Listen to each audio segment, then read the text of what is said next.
Welcome to TradeTheMBI.com. This is John. This report is for the 31st of May, and you can see what happens when you get those elevated orange. Puts a little pressure, not much. I mean, we're just running up against the bottom side of the ABM at this particular point, but we had a strong DOC move here with midterm buyers as well as short-term buyers fading below both. Now, it is a reset, so on a turnaround, it can certainly be productive, but you definitely need to see that orange take a move down. You can see we just moved to negative on the futures right now. Right at this precipice point, I can go ahead and put up what the values are for the ABM right now. You can see that 2409 is the yellow range, and then going all the way down to 2410 for the green.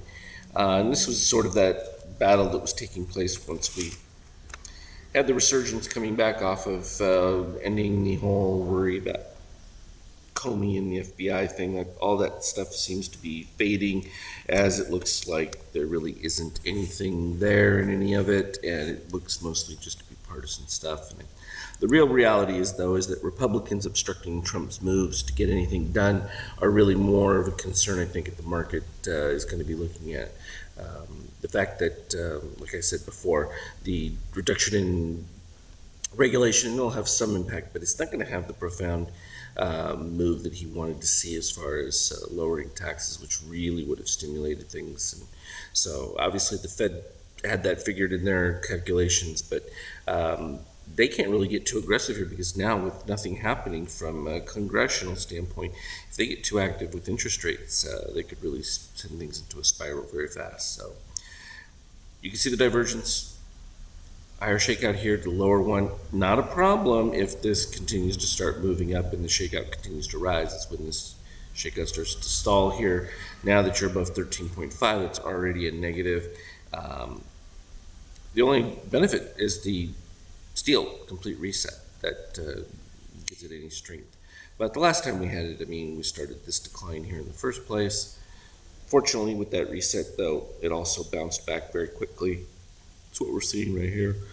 The fact that we're going to start the new month with relatively holding on and then new inflows, it should be enough to propel things. Now, the euro, it's got a little frothy here, a little bit of a shock when the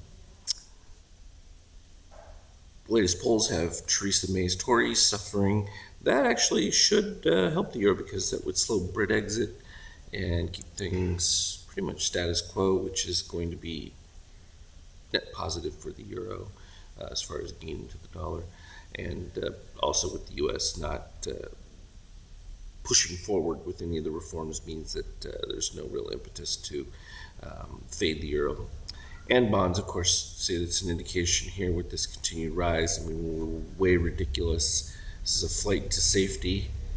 On what perceived threat, we don't know, because there's no yield anywhere else, and to think that you can go anywhere else for yield is just crazy. Oil, slight rebound off of the initial fade there, but this is still going to have problems. Again, this is what we talked about production-wise, and what we're seeing is that we're still not seeing the engine turn on for growth at all.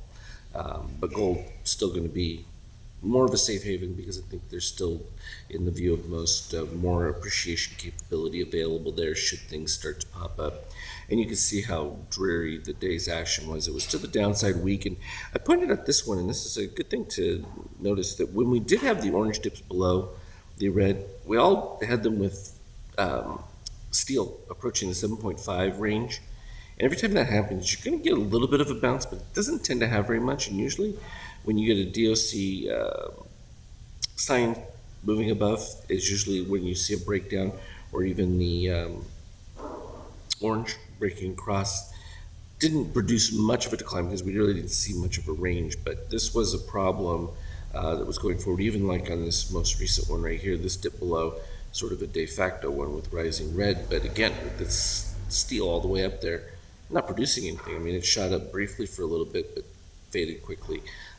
So those become interesting little ones, which is why they don't get an ABM reset, because they just don't